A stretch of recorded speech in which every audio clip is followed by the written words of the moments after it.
Hello, નમસ્તે વિદ્યાર્થી મિત્રો. આજનું લેસન નંબર છે 115 ટ્રાન્સફોર્મર રિવાઇન્ડિંગ. ઓકે, કે જે નાની સાઇઝના ટ્રાન્સફોર્મરની ડિઝાઇન અને વાઇન્ડિંગ સરળ રીતે થઈ શકે છે.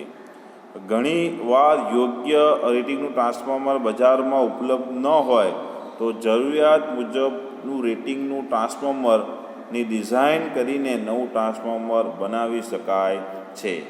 નાના ટ્રાન્સફોર્મરની ડિઝાઇન કરતી વખતે નીચેના સ્ટેપ અનુસરવા જોઈએ. ટોટલ 10 સ્ટેપ છે, કેલ્ક્યુલેશન કરવાનું છે, તો એનાથી આપણે ટ્રાન્સફોર્મરની ડિઝાઇન કરી શકીએ છીએ. તો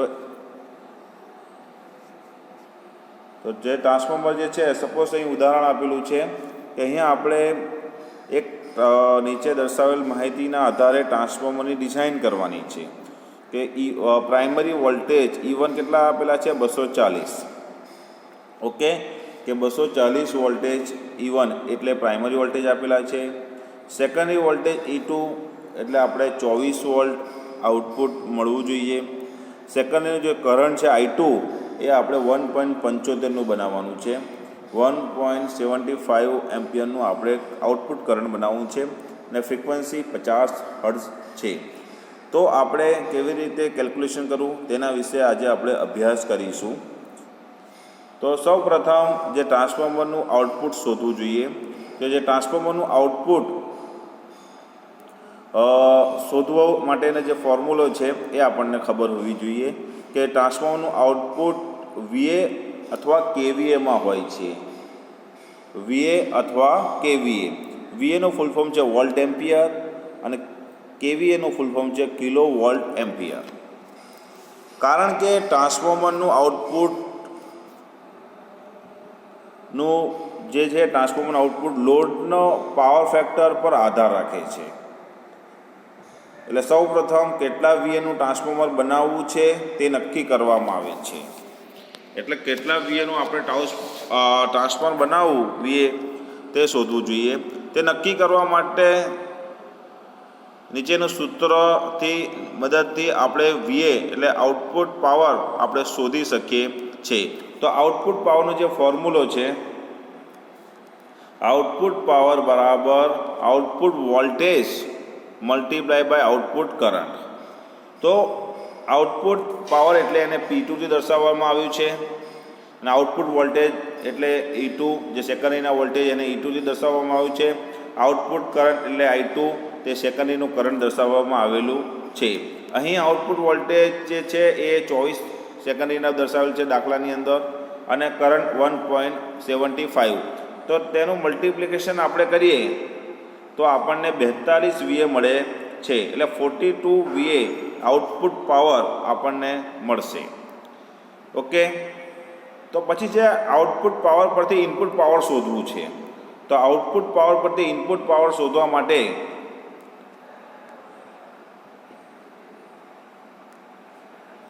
તો આ ઇનપુટ પાવરનો ફોર્મ્યુલો છે output power divided by percentage efficiency. એટલે ઇફિશિયન્સીનું ફોર્મ્યુલો છે આઉટપુટ પાવર બાય ઇનપુટ. તો અહીંથી આપણને જો ઇફિશિયન્સી ખબર હોય તો આપણે ઇનપુટ પાવર પણ મળી જાય. તો output power P2 okay divided by percentage of efficiency. તો આઉટપુટ પાવર P2 કેટલું છે કે 42. તો આપણે 42 ઉપર મૂકી દીધા. હવે ઇફિશિયન્સી શું છે? અહીં નોંધ લખેલું છે કે ભાઈ ટ્રાન્સફોર્મરની ઇફિશિયન્સી 80 થી 90% હોય છે. તો ધારો કે અહીં આપણે 80% છે, તો 80% છે તો 80 ડિવાઇડમાં મૂકી દીધા અને ઉપર મલ્ટિપ્લિકેશન માટે 100 મૂકી દીધા. પર્સન્ટેજમાં છે એટલે તો આપણને 42 મલ્ટીપ્લાય બાય 100 ડિવાઇડેડ બાય 80 એટલે 80. તો કરી શું જ આવું ઇનપુટ પાવર 52.5 VA આવ્યું. તો આપણને બે પાવર મળી ગયા, એક આઉટપુટ પાવર 42 VA અને ઇનપુટ પાવર 52.5 VA આપણને મળી ગયા.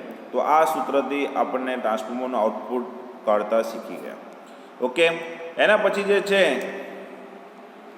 Step number 3. તો આપણે સ્ટેપ નંબર 3માં આપણે જોઈએ કે સ્ટેપ નંબર 3માં આપણે ક્રોસ સેક્શનલ એરિયા શોધવાનું. શું શોધવાનું ભાઈ? Cross sectional area. તો જે ક્રોસ સેક્શનલ એરિયા શોધતા પહેલાં નીચેની જે બાબતો છે એ જાણકારી મેળવવી જોઈએ કે એમાં જે મેટલ સ્ટેમ્પિંગ વાપરવાનું હોય, મેટલ સ્ટેમ્પિંગ વાપરવાનું, તો તેની જે ફ્લક્સ ડેન્સિટી જાણવી. મેગ્નેટિક મટીરિયલની ફ્લક્સ ડેન્સિટી જો એકમ છે વેબર પર મીટર સ્ક્વેર એટલે કે ટેસ્લા હોય છે. ને કેટલીક વખતે તો મેગ્નેટિક લાઇનની સંખ્યાના આધારે તેની ગણતરી કરવામાં આવે છે. અહીં આપણે જોઈએ કે જે 1 weber per metre square is equal to 1 tesla, 1 weber per metre square બરાબર 1 ટેસ્લા કહેવામાં આવે છે. આ ટેસ્લા શું છે? મેગ્નેટિક ફ્લક્સ ડેન્સિટીનો એકમ. જો 10,000 લાઇન્સ પર સેન્ટીમીટર સ્ક્વેર હોય તેને પણ 1 ટેસ્લાથી દર્શાવવામાં આવે છે, અને 65,000 લાઇન્સ પર ઇંચ સ્ક્વેર હોય તો પણ 1 ટેસ્લા બરાબર થાય. એટલે એક્ઝામમાં પૂછે તો 1 weber per metre square is equal to કેટલા tesla? 1. 10,000 lines per centimetre square is equal to 1 tesla. 65,000 lines per inch square is equal to 1 tesla. એવી રીતે ફ્લક્સ ડેન્સિટી દર્શાવવામાં આવેલી હોય છે. એના પછી જે સ્ટેપ નંબર 3 ની અંદર જ છે કે અગર નોર્મલ આયર્ન મેટલ શીટની હોય તો ફ્લક્સ ડેન્સિટી આપણે 0.6 થી 0.8 ટેસ્લા લેવા જોઈએ. અગર dynamo steel sheet flux density 1.2 થી 1.3 ટેસ્લા હોય છે. હાઈ એલોય સ્ટીલ હોય cargo cold roll grain oriented તો જે છે એની ફ્લક્સ ડેન્સિટી છે 1.5 થી 1.9 ટેસ્લા હોય છે. ઓકે, તો આ અલગ અલગ મટીરિયલની ફ્લક્સ ડેન્સિટી ટેસ્લામાં દર્શાવેલી હોય છે. હવે આપણે જે વાયરની પરમિસિબલ કરંટ ડેન્સિટી જાણવી હોય તો વાયરની જે કરંટ ડેન્સિટી જે છે, તો વાઇન્ડિંગની જે વાયર આપણે હોય જેની કરંટ ડેન્સિટી જો નાનો ટ્રાન્સફોર્મર હોય, જે સુપર એનેબલ કોપર વાયરની કરંટ ડેન્સિટી આશરે નીચે મુજબ છે. અગર ટ્રાન્સફોર્મર 0.29 kVથી નાના કેપેસિટીનું ટ્રાન્સફોર્મર હોય તો 3 એમ્પિયર પર મિલીમીટર સ્ક્વેર હોય છે. પણ 0 થી 30 થી 0.74 kVનું હોય તો 2 એમ્પિયર પર mm સ્ક્વેર. 0.75 kVથી 2.4 kVA માટે 1.5 એમ્પિયર પર mm સ્ક્વેર, અને 2.5 kVA કરતાં જેના કરતાં વધારે હોય તો 1 એમ્પિયર પર mm સ્ક્વેર હોય છે. અહીંયા આપણે નાના ટ્રાન્સફોર્મર બનાવવું છે એટલે આપણે 3 લઈશું. આપણે અહીંયા શું લઈશું ભાઈ? 3 સિલેક્ટ કરીશું. સપ્લાય ફ્રીક્વન્સી તો 50 હર્ટ્ઝ હોય છે. ઓકે, હવે આપણે નેક્સ્ટ સ્ટેપમાં જોઈએ તો ગણતરી કરવા માટે આપણે સૌ પ્રથમ આપણે જોઈએ ક્રોસ સેક્શનલ એરિયા શોધવાનું છે. શું શોધવાનું છે ભાઈ? Cross sectional area. તો એરિયા શોધવા માટે આપણને ફોર્મ્યુલો છે એરિયાનો.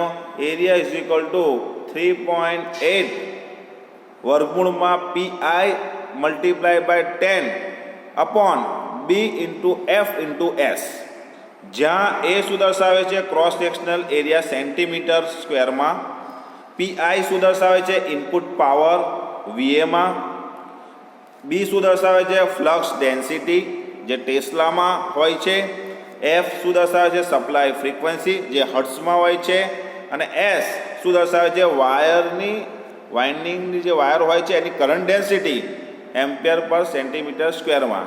અહીંયા એરિયા સેન્ટીમીટર સ્ક્વેરમાં છે એટલે અહીં કરંટ ડેન્સિટી પણ સેન્ટીમીટર સ્ક્વેરમાં હોવી જોઈએ. અને જે 3.8 છે અચળાંક છે, કોન્સ્ટન્ટ છે. તો આપણે આ બધી વેલ્યુ આ ફોર્મ્યુલામાં આપણે પુટઅપ કરીશું. તો જે PI છે એટલે ઇનપુટ પાવર, જે આપણું ઇનપુટ પાવર જે અગાઉ શોધ્યું 52.5. ઓકે, અને મલ્ટીપ્લાય બાય 10 એ પણ કોન્સ્ટન્ટ છે. પછી divided by 1.2 into multiply by 50 into 3 તો આપણને જે જવાબ મળશે 1.70. તો 1.70 ને આપણે મલ્ટીપ્લાય કરીશું 3.8 જોડે તો આપણે જે જવાબ આવશે એરિયા 6.48 સેન્ટીમીટર સ્ક્વેર એ એરિયા આવશે. ક્રોસ સેક્શનલ એરિયા જે અહીંયા ક્રોસ સેક્શનલ એરિયા E અને I સ્ટેમ્પિંગ આપણે મૂકવાની છે તો એનું ક્રોસ સેક્શનલ એરિયા મળી જાય. આ એરિયાથી આપણને બોબિન નક્કી થશે કે કેટલા ઇંચની બોબિન લેવી. તો આપણે અહીંયા એરિયા શોધવું પડે. અહીં B દર્શાવેલું છે 1.2 લેવું, અને S કરંટ ડેન્સિટી 3 લેવામાં આવે છે. ઓકે, તો B મળી ગયું, S મળી ગયું, અને F હતું PI એટલે તમને ટોટલ એરિયા મળી ગયું. ઓકે, એના પછી જે છે કે કેવી રીતે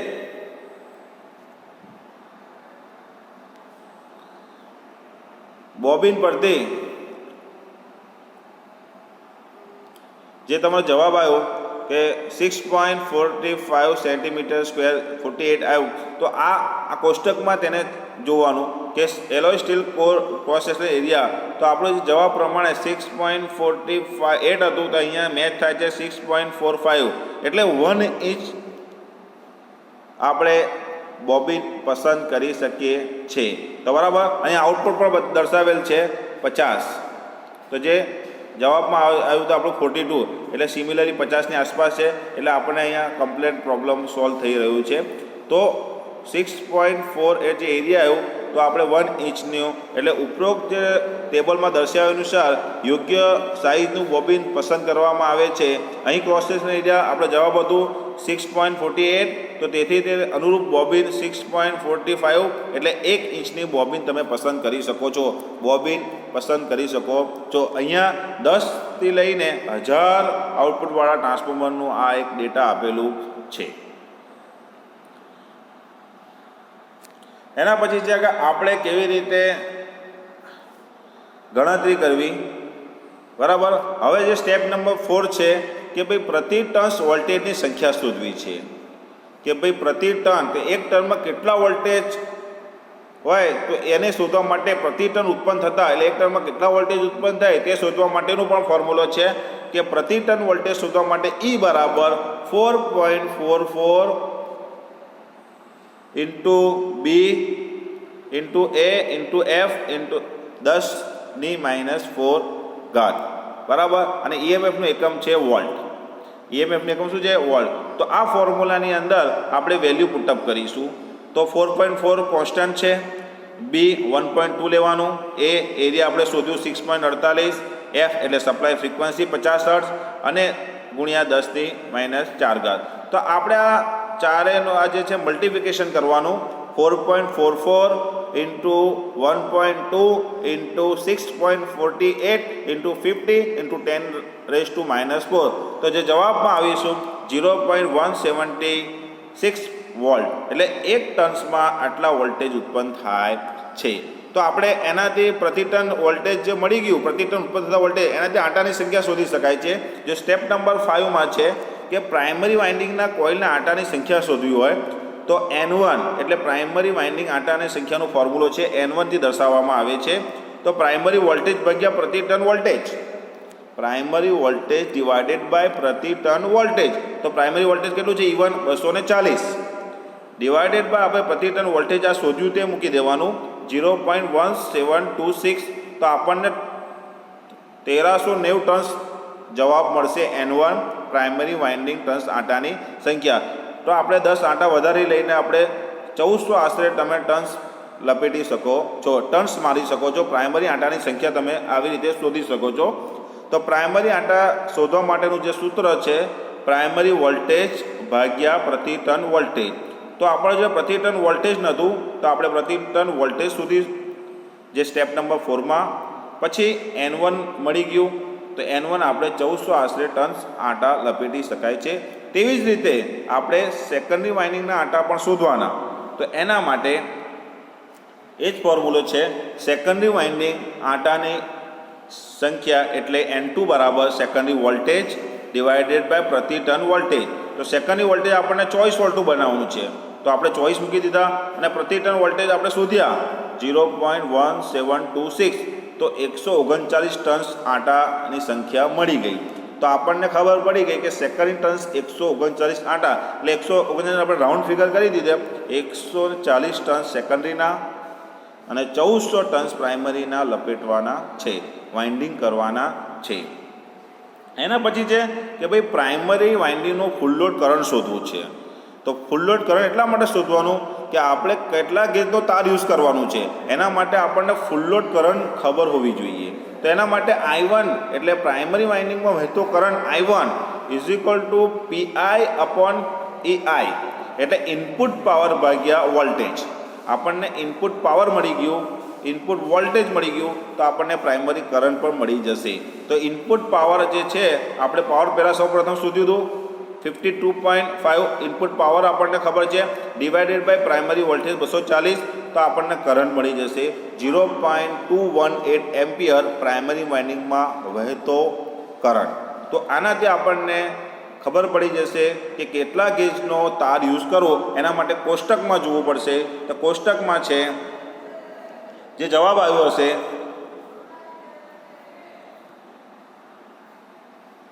તો આપણે કોષ્ટકની અંદર આપણે જોઈશું કે જે જવાબ આવ્યો છે તો આપણે 0.22 જે જવાબ આવ્યું છે તો 0.22 આપણે આ કોષ્ટકની અંદર કરંટ કેપેસિટી પ્રમાણે જોવાનું. તો અહીંયા 0.22 મેચ થાય છે, તેને સામે કેટલો એસડબ્લ્યુ ગેજ મેચ થાય છે તે જોવાનું. અહીં 29 એસડબ્લ્યુ ગેજ મેચ થાય છે એટલે આપણે 29 એસડબ્લ્યુજીનો વાયર આપણે યુઝ કરવાનો, તાર સુપર એનેમલ કોપર કોષ્ટક પ્રમાણે. ઓકે, એના પછી જે છે કે આઉટપુટ પાવર એટલે કારણ કે સેકન્ડરી વાઇન્ડિંગમાં વહેતો કરંટ એ પ્રાઇમરીનું કરંટ મળી ગયું, એવી જ રીતે આપણે સેકન્ડરીમાં વાઇન્ડિંગમાં વહેતો કરંટ I2 શોધવાનું છે.